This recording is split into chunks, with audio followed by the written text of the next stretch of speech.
Thank you for visiting Past the Wire TV, the YouTube channel of PastTheWire.com. Read the best, and hope for the best. Vekoma broke well on the outside, and But you don't expect to get speed like this. inside. Vekoma continues to battle on down in the rail. It is Vekoma who's going to win the Met Mile. Hello, everybody, and welcome to what I think is a very important episode of Past the Wire TV. I feel privileged to have Lisa Lazarus, the CEO of HISA, the Horseracing Integrity and Safety Act, which has now been implemented in our sport and is active and moving forward. Lisa, thank you so much for coming on the show. I truly appreciate it. Thank you. I'm very happy to be here and happy for the opportunity. Let me ask you, can you tell me a little bit about your background and how you came to be the CEO of an organization that, in my opinion, has a monumental task in front of them? Sure. First of all, I just want to start by saying I see it the same way as you. I do think it's a monumental task and a really important task. And so I feel very privileged to have the chance to be a part of it. I'm a lawyer by training. I started my career at a big law firm in Washington, D.C. called Aiken Gump, Strauss, Hauer, and Feld, after clerking for a federal district court judge. From there, I went on to spend 10 years at the National Football League in various roles, primarily in a role representing the teams in various collective bargaining and also dispute resolution issues on behalf of the teams with the players. And a fair amount of that also was an anti-doping and medication control, or actually anti-doping control. There's no medications in the human side. After that, I was the general counsel of the International Equestrian Federation, and also based in Switzerland, as well as their chief business development and strategy, which I did for a number of years. I spent about 6 years total at the International Equestrian Federation, the FEI. And then from there, I started an equine law practice based in the US, representing primarily riders, owners, event organizers in sport horses, primarily, until I took this job in February of 2015. 2022. Oh my God, February 20. It feels like 7 years. Say February 15. It was actually February 15th, 2022. I can certainly understand it feeling like seven years. Yeah, yeah. You know, how did they come to find you? Obviously, you have a resume that is suitable for that position, in my opinion. How did they come to find you? So they found me through, a search firm, a traditional search process. A recruiter reached out to me, but I think what they liked most about my background is that I do have kind of the technical expertise and familiarity with certainly equine anti-doping programs, having run the International Equestrian Federation's program for a number of years for 133 countries. And also my experience in my equine law practice, but I was not in horse racing per se. I was in primarily sport horses. And I think that technical knowledge alongside the objectivity, as opposed to somebody coming from within the industry, was what appealed to them, because I wanted, I believe, a slightly fresh set of eyes.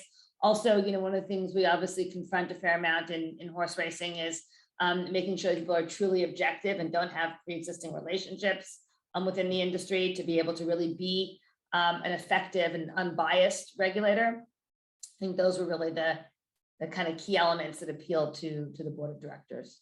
Okay. One of the things that I think a lot of people are confused about and question, and I think it's a legitimate question, because our industry is somewhat floundering. Although you'll always hear announcements about, are all sources handle, Saratoga's breaking record handle, but there never seems to be any money. Right. Purses go up, but infrastructure at racetracks, I think lacks. Technology seems to lack and lag. Our tote systems, our replay systems, and things of that nature. How is your organization funded?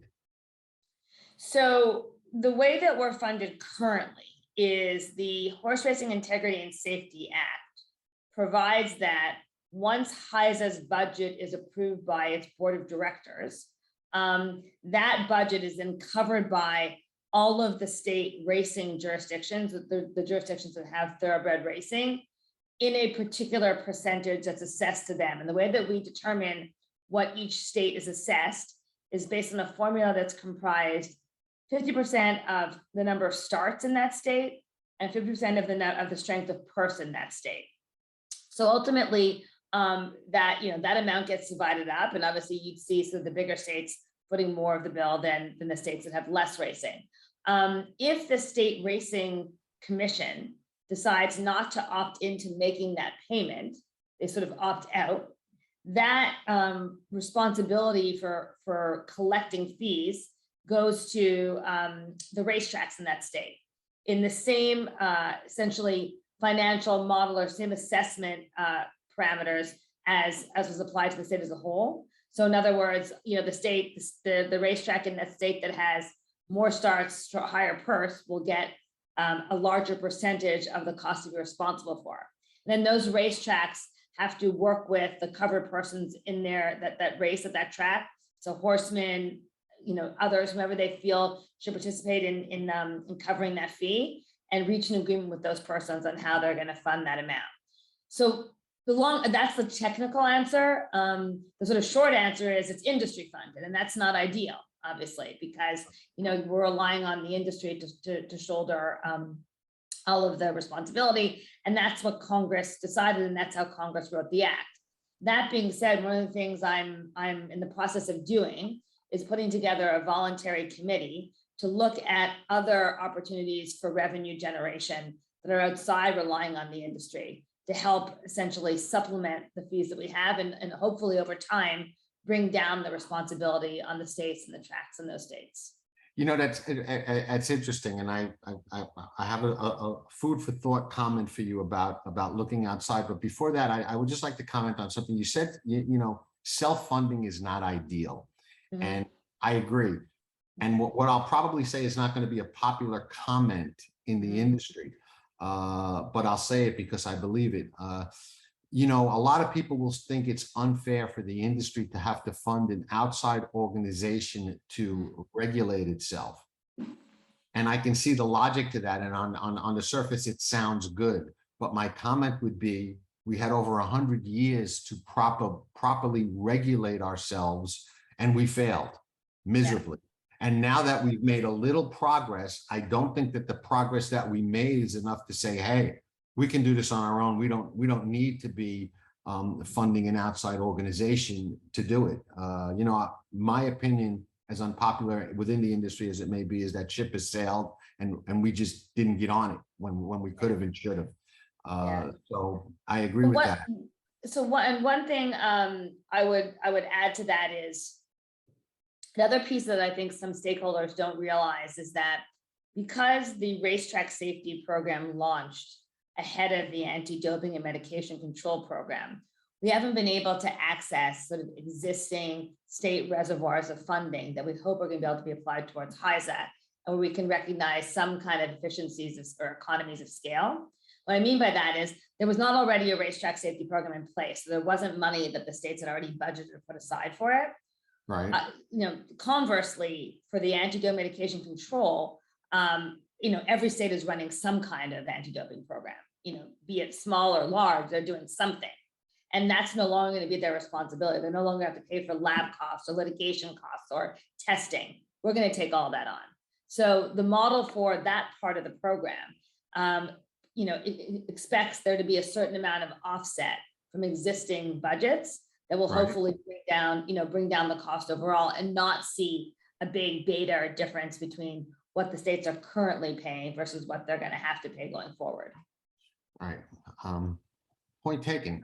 We agreed early on that, the act has a monumental task in front of them. I can tell already in the short time that we've spoken, you're not easily intimidated, and I don't think that dissuades you at all. But what are your realistic expectations over the first year, second year of the program, and maybe even as far as the third year into the program? Yeah.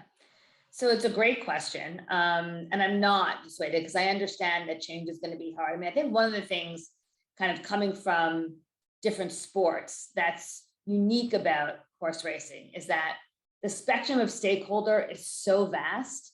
You know, what's important to, you know, some owners in some of the larger states versus what's important to maybe a jockey in a lesser racing state or a lesser known or a state with less racing. Some of those, you know, needs, desires, kind of what drives them, what they need to be successful are so incredibly different. And so getting everyone on the same page, getting everyone to realize that whether or not you like the rules as they're currently written, the future of racing depends on a national uniform system and a national regulator. And I think what I've been really focusing in year one on, or in this sort of first few months, is let's just all agree that national uniform rules are good. Let's all agree that HISA as currently written in terms of the rules is not perfect, that we're going to need to make modifications, change things. It's really important to me that stakeholders know that I listen, and I think there's already evidence to show that I listen to feedback. My only goal or HISA's only goal is to do a fantastic job for the industry. And where we don't meet that mark, and there are plenty of times we haven't and won't meet that mark, we're going to do better, and we're going to work to do better. And we're starting from the challenge is enormous, you know, and so it's not going to be perfection out of the gate. But so just to answer your question, year one for me is about us getting on the same page. It's about understanding that, you know, we already see, I believe, some real benefits of the uniform crop rule. You know, say what you want. We've had a lot of feedback around whether it's a good rule or bad rule, but ultimately, you know, we're seeing very, very few violations of our rule. Even though for months I was told it's impossible, you know, it's going to risk, you know, jockey health, horse health, safety, all of those things. But ultimately, we're seeing the vast amount of jockeys are able to comply, and that presents a much more attractive picture of our sport. That's a much more socially acceptable perception of our sport. And if we can achieve that, that's going to really get us sort of going in the right direction for the longevity of the sport. For me, you know, year two is about getting the rules really perfect. You know, it's about really making sure that we make the modifications that make sense given the experience that we've had, and that we deal with, you know, the really important issues we need to address from a regulation standpoint.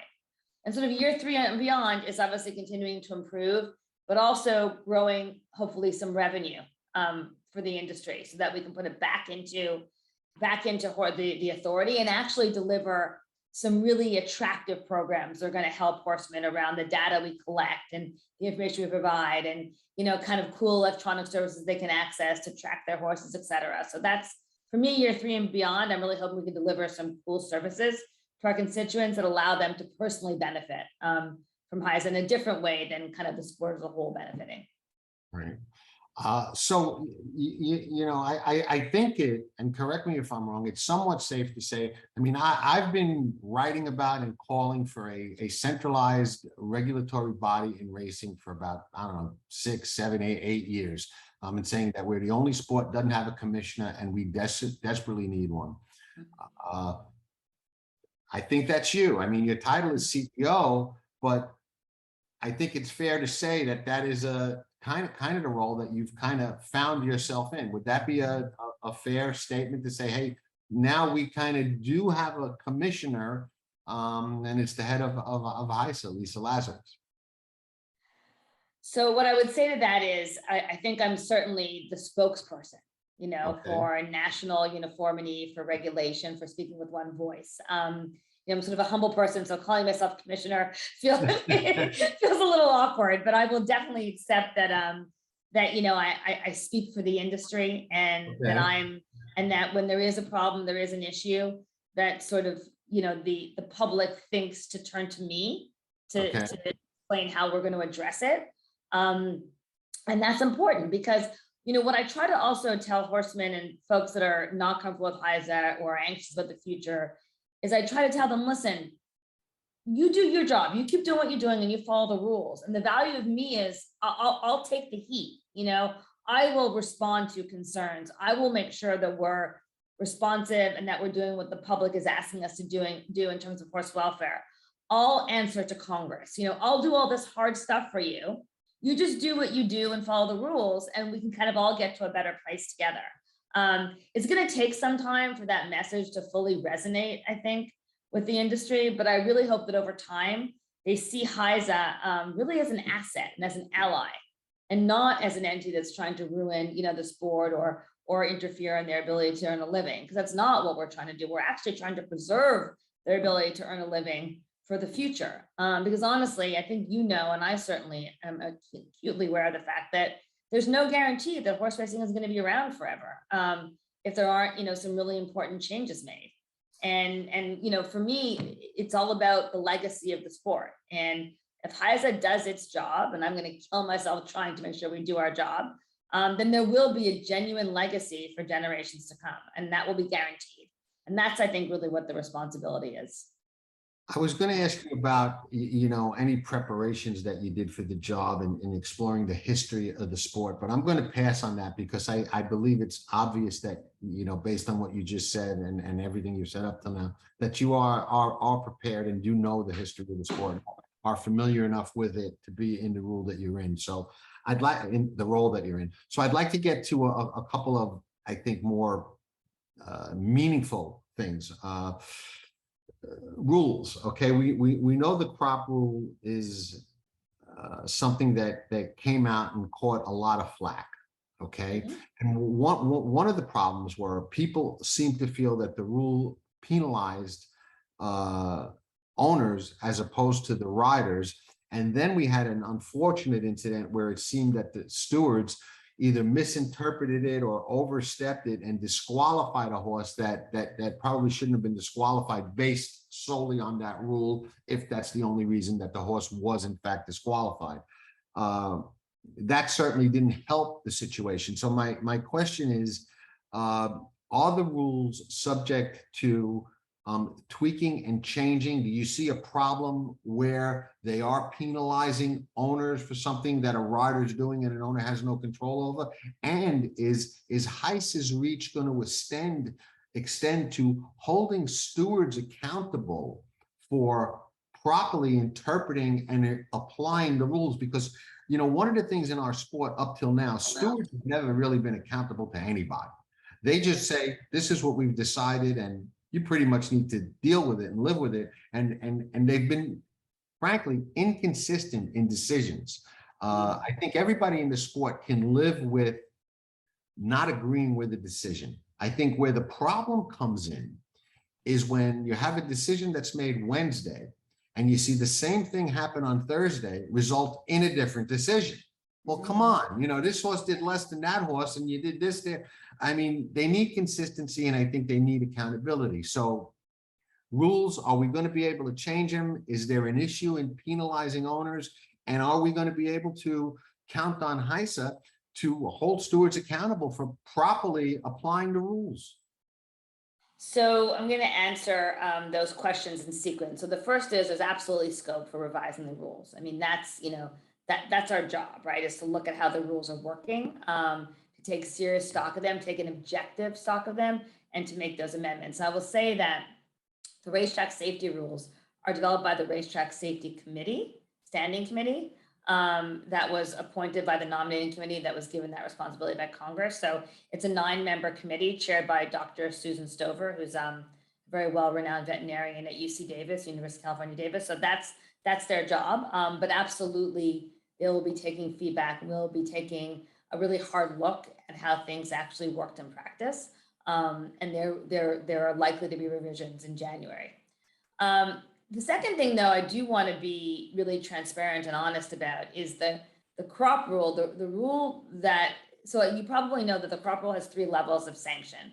The first level of sanction, which is only, 3 or less strikes above the 6 strikes, doesn't get you into the purse. It gets you a $200 fine, 1 race day, etc. It's only the more serious violation, which is 10 strikes or more, that gets you into the purse. Now, that rule where the owner forfeits purse money was very intentional. That was not an accident. That wasn't something that wasn't properly written, and it was intentional, and it was in response to feedback that we received, or the Racetrack Safety Committee received from jockeys, confidentially from jockeys, that a lot of them felt that the owners were putting pressure on them to use the crop by simply saying, don't worry, I'll pay your fine, because the fine was insignificant in comparison to the purse.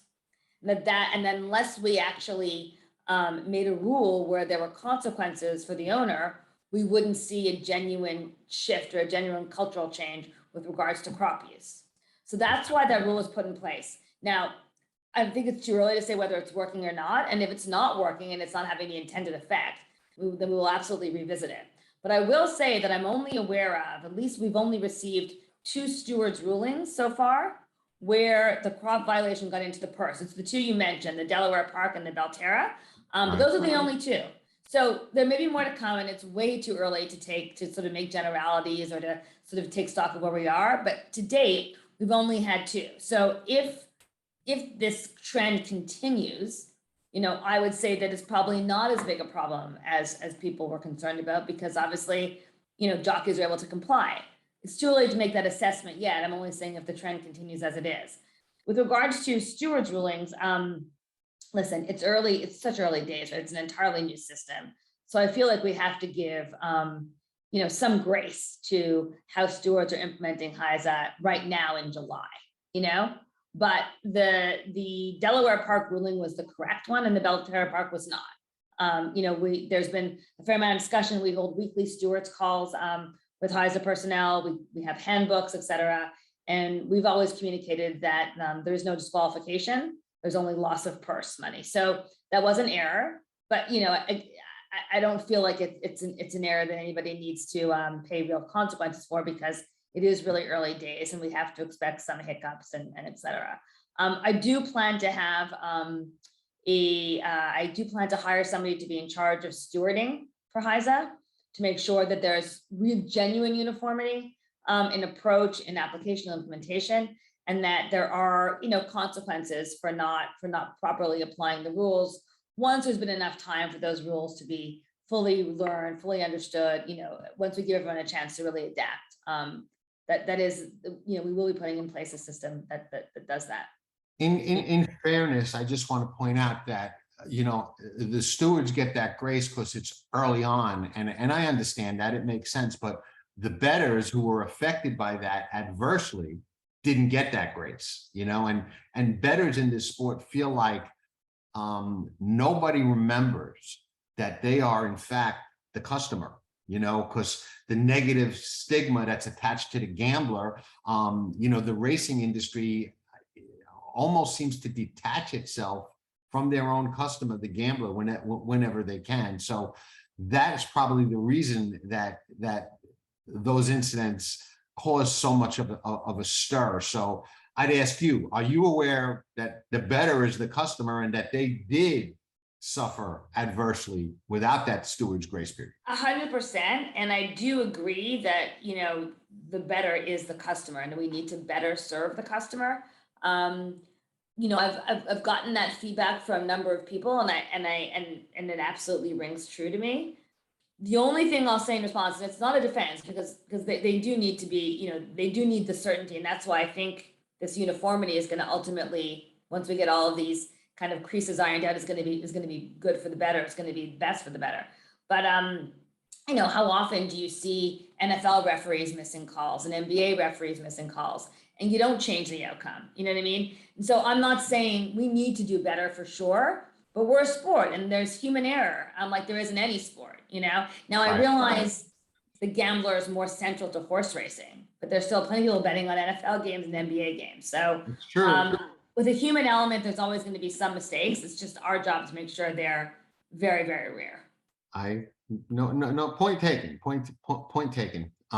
One of the things that I always felt about horse racing, and I think this was evidenced somewhat by the indictments, a couple of years now back, of Jason Service, Jorge Navarro, et al.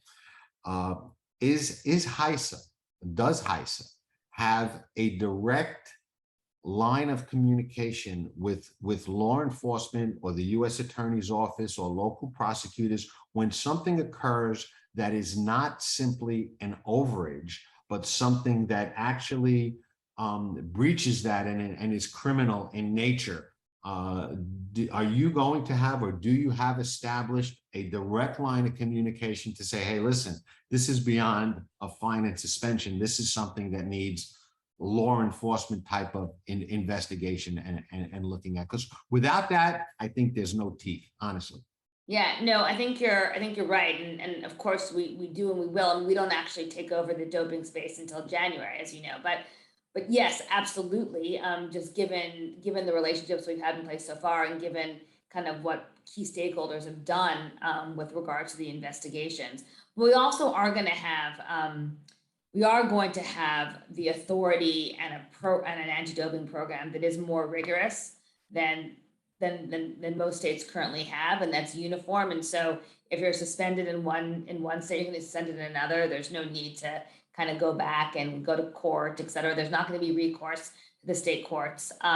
So I think the combination of a more rigorous program with more powers than the states typically have now, alongside an ability to refer genuinely criminal activity to law enforcement, I think is going to give us a really big stick and an opportunity to clean up the sport, especially for the better, but also for the vast majority of participants who really are playing by the rules. I mean, I think, funny enough, there's been a fair amount of resistance to the racetrack safety program, because I think it's really new, it's changed. There's still some components of it that not everyone is buying into. But I have to say that most horsemen do say to me, we really want the doping program. We really want to have that kind of scrutiny, because we're not cheating, and we don't want to ever feel like we're losing to somebody who is cheating or isn't playing fairly or isn't following the rules, because we just want to know what the rules are. We want them to be the same rules for everyone, and then we'll be okay. Now, they may not feel that way when they kind of see exactly what the rules are, and they may object to certain rules or certain kind of substances that are prohibited. But overall, I really believe that most want a clear, fair program that applies to everyone. I would agree and like to agree with that. Does HISA, and do you personally differentiate between two scenarios? And I'll give them to you. You have people in our sport who do what people refer to as push the envelope, that develop a lot of positives, tests that they can blame on testing procedures, or withdrawal times, or misunderstandings, and do what I like to say, or what the industry likes to say, is push the envelope. And then you have a completely different animal, for lack of a better term, that deliberately cheats and uses substances that are clearly performance enhancing and just outright illegal and either undetectable or masked, or whatever the case may be. What's your position, and what's HISA's position on differentiating between the two? Because in reality, there is an honest mistake. There are rule issues, and picograms and nanograms and withdrawal times and what metabolizes faster. So uniformity is going to help some of that, but it's not going to perfect it, where you don't have things fall through the cracks just based on how things play out. Can you differentiate between the two? Is there going to be a difference between the two? Yeah, so no, it's an excellent question. And actually, we currently have the antidote medication control rules out for public comment. They're not final yet, but they're they're sort of our first take at it. And now we're essentially taking in all of the comments and reaction and making revisions based on constructive comments that we think make sense and we think should be integrated. And that version, that current draft, does differentiate very clearly between a category of substances that we've called banned substances, which theoretically should never be in a horse that's training for any reason, between races or during races, and what we're calling controlled medications, which is more the therapeutics that you're used to, which are perfectly fine to use in horses between races, but shouldn't be in a horse system on race day. And the approach to those two categories of substances is very different, and I think for good reason. The banned substances are treated incredibly harshly with very serious punishments and very serious sanctions. And the controlled medications are still treated strictly, but with a recognition that these are substances that are legal between races and may very well be a mistake, be an error, et cetera. Now I do, my personal opinion is that those two categories should absolutely be separated. But as a professional, you do have a responsibility to do your job properly. And so one mistake, maybe two mistakes, okay, a lighter sentence is okay. But over time, if you're continually making the same mistakes, that's no longer okay. And it wouldn't be tolerated in any profession, you know? Most people would lose their job for 3-4 serious mistakes. So I think the different treatment is appropriate and necessary, but we do have to also, I think, start to put a bit more pressure on those trainers, especially those that are in the public spotlight, to kind of just clean up their act. I mean, just, you know, make sure that they're following the rules and they're doing what any professional would be expected to do if they were doing their job well and they were at the top of their profession. Are there any things that HISA is going to have a zero tolerance policy on, like animal cruelty, abuse of horses, or things that just have no place in society, in the world, let alone within our sport? Yeah, I mean, absolutely. Any sort of animal horse welfare violation will be treated very seriously, especially our prohibited methods, which are methods that essentially are abusive towards a horse, that are intended to get a competitive advantage. And some of those, you know, when you say zero tolerance, it's a bit of a difficult concept, because in true terms, even the harshest anti-doping policy is not zero tolerance, because you're always going to be at the limits of detection of what the lab can find, right? But within that, you know, with that recognition, those performance enhancing substances are going to be treated extremely strictly, and with with very meaningful sanctions that I think are going to discourage that behavior. And we're going to find those people. You know, it's going to take us a bit of time. We have to be smart about it, but we're gonna over time root out, I think, anyone who's doing anything to violate the integrity of the sport, because the stakeholders deserve better, you know, and it's an incredible sport with such a beautiful and wonderful tradition in this country. And our job collectively is to preserve it and to build on it and to make it stronger than ever. And I think HISA really gives the industry a chance to do that. The industry's done a lot of good jobs, as you said earlier, in terms of, you know, raising handle, being successful, et cetera. But HISA as an asset is really important to protect the growth, because we're always going to be, if there are safety and integrity violations, those are always going to bring down the value of the sport and the way that it's perceived by the public. And that's something we really need to rally together as an industry to protect ourselves against. Okay. Three things I'd like to ask you about, if they're ever possible, or if they're on your radar at all. One is surveillance on the backside, in every barn, in every stall, monitored either by an outside agency or by a department that is not tied in directly with the sport. A centralized pharmacy where anything that's administered to a racehorse comes from a centralized pharmacy, not anywhere else outside or off the grounds, where it can be monitored and we know exactly what's going into our horses. And the use on racehorses of only state or track vet employees, as opposed to any independent vet being allowed to come work for any private stable. Are those three things anywhere on HISA's radar? So cameras and surveillance definitely are. And that's something that we're very much recommending as part of our racetrack safety program to the various racetracks. That's not something we're going to enforce on day one, because we need to give sort of the racetracks the chance to essentially, you know, satisfy all of the criteria that they're required to in our accreditation program. But I see that as really important and an objective that we need to work towards and will work towards. In terms of the central pharmacy, that's a much more difficult one. In a perfect world, I would love to see that happen, but I don't see that as something that's achievable in the first few years. I think that's something that's going to be more of a long-term project. And the last one, which was, remind me what the last one was, sorry. If it's ever possible to have just state vets or track Yes, vets yes, or sorry. a certain So the one approved thing, pool of vets. yeah. Sorry, we already actually do have a rule that prohibits the attending veterinarians from having any interaction with a covered horse within 48 hours of a race. So that's kind of a sort of a step in that direction.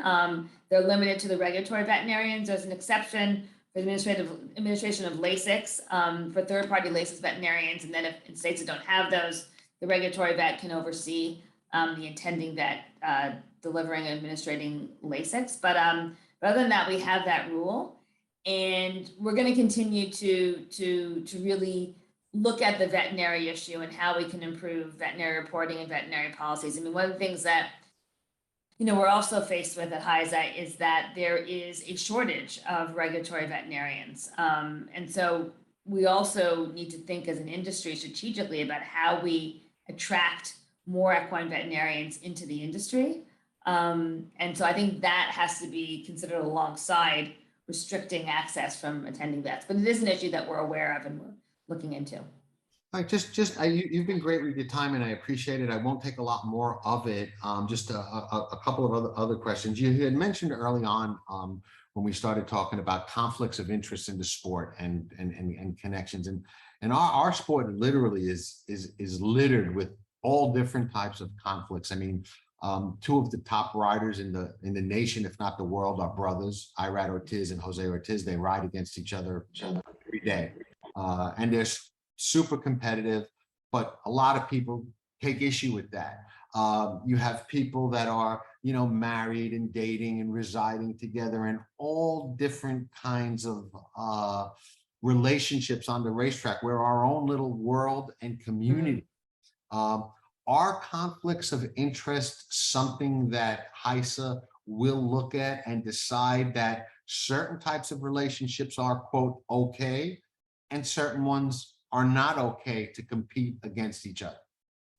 So conflict of interest is a really big issue for us, and one that we're looking at very carefully.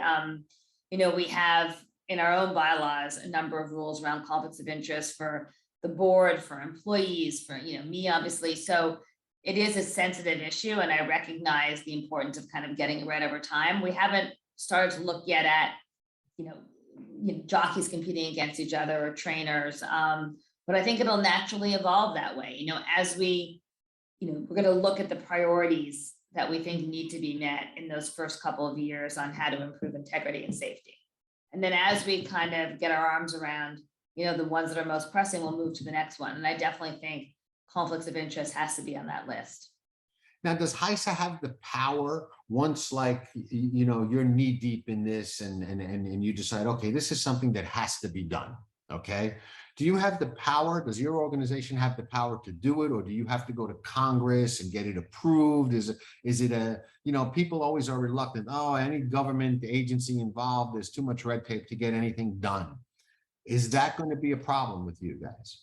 So I can answer that two ways. One is the HISA Act empowers HISA to promulgate any rules that affect the kind of health and welfare of a horse and the integrity of a sport. And it puts those in two buckets of racetrack safety and anti-doping medication control.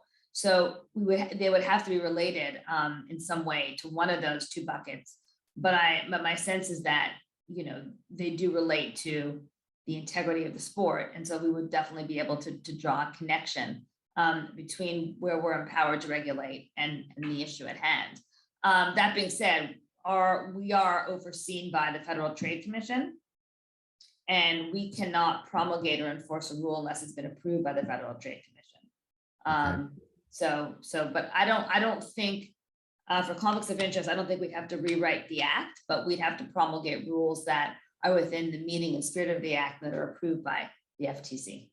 Okay. Are you a regulatory agency, or are you a policing agency? We're a regulatory agency. Okay. Yeah, I think you've answered everything that I wanted to know, and I think a lot of people wanted to know.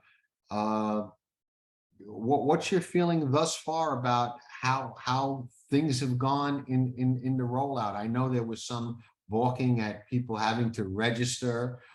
Some people didn't want to register, felt it was an infringement, and the website I heard was not working perfectly on day one. But overall, okay, how do you think you've been received, and you know, what's your feeling now that you kind of launched and are getting involved? So I think to start, there was a tremendous amount of kind of anxiety, trepidation, lack of trust, you know, particularly from horsemen's groups, from those that were going to be regulated, right? Which is completely understandable because it's a new system, a new law, it's national. It's not the kind of state folks they're used to seeing and maybe become comfortable with seeing as their regulators. And there was a lot of anxiety around that, and definitely around the registration process, as you mentioned. I'm not going to say that's gone, because it's not all gone and we have a long way to go. But I definitely feel that now that we've launched, a lot of that kind of temperature and anxiety has calmed, because the industry has seen that there's some really good things that are happening, but ultimately their world isn't being turned upside down, and we're not in there to try to make it difficult for them to make a living or practice their sport. And I think that, you know, little by little, we're being able to convert some stakeholders into realizing that even though the system isn't perfect, and technically there are still things we need to organize and do better, that we are definitely trying to do what's best for the sport. And that's our goal, that there's no other hidden agenda, that we're not there to hurt the sport, and that we also listen. And so it's going to take time. It's for sure going to take time, I think, to be fully embraced by the industry.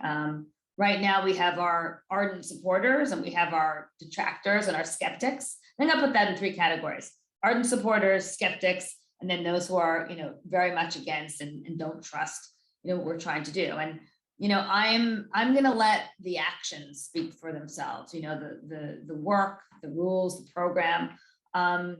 You know, a lot of times I get asked about whether the act was the right way to regulate the industry, whether it's constitutional or not constitutional. What I typically say is, you know, that's not my conversation. You know, that ship has sort of sailed.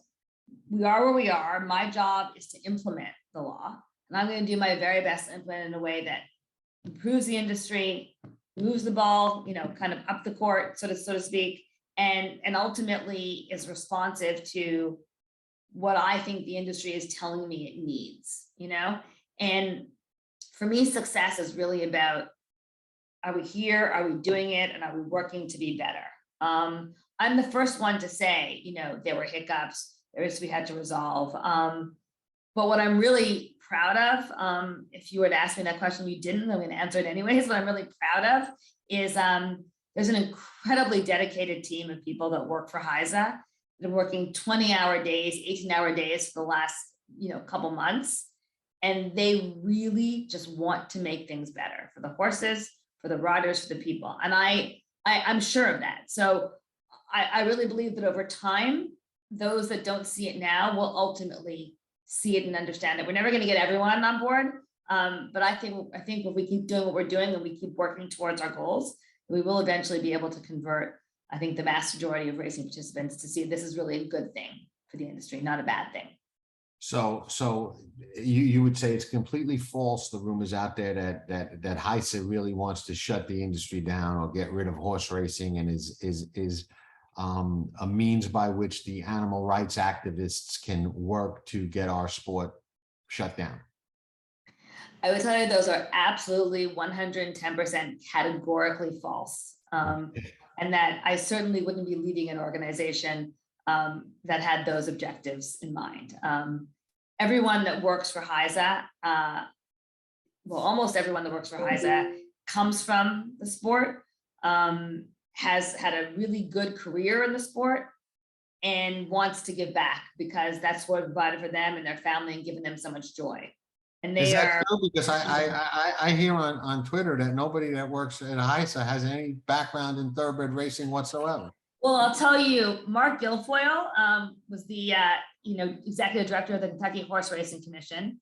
He's a HISA employee. Ann McGovern ran racetracks for years. She's been 30 years running racetracks. Tom DePasquale was head of the Minnesota Racing Commission. John Roach has been in racing as both a customer and an outside lawyer for the vast majority of his career.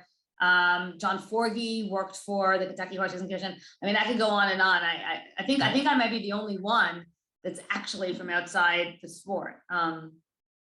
Everyone else has a history in the sport, and their motives are to make it better, and that's it.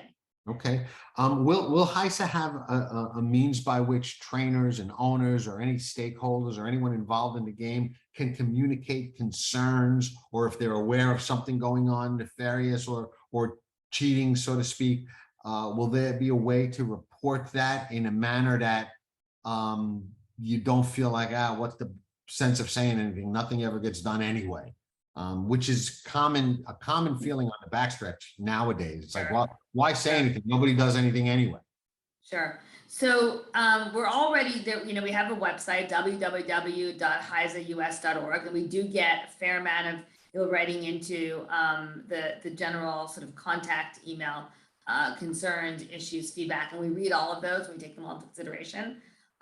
Once the anti-doping program launches in January, the Horse Racing Integrity and Welfare Unit, which is going to run the program, is going to have its own tip line and its own sort of very customized way of reporting integrity violations. And those will be kind of heavily reviewed and relied upon. We want to make sure they're not used as a vehicle, people to kind of try to torpedo their competitors.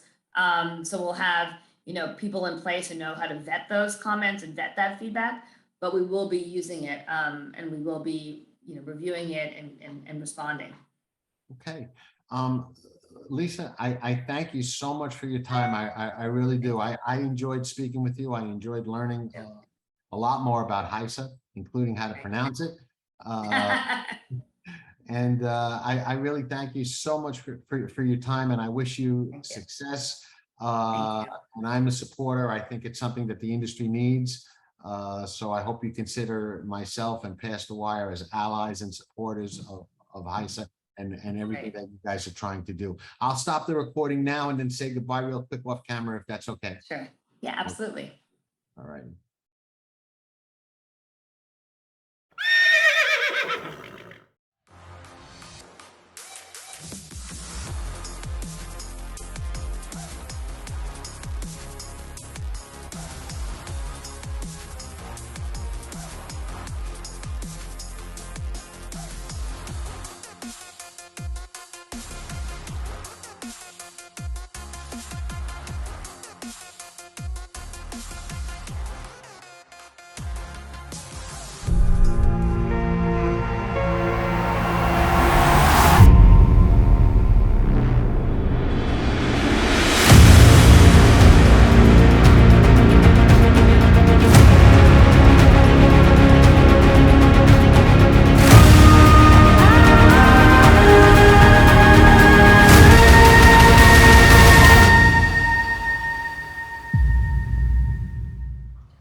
Nobody does it better.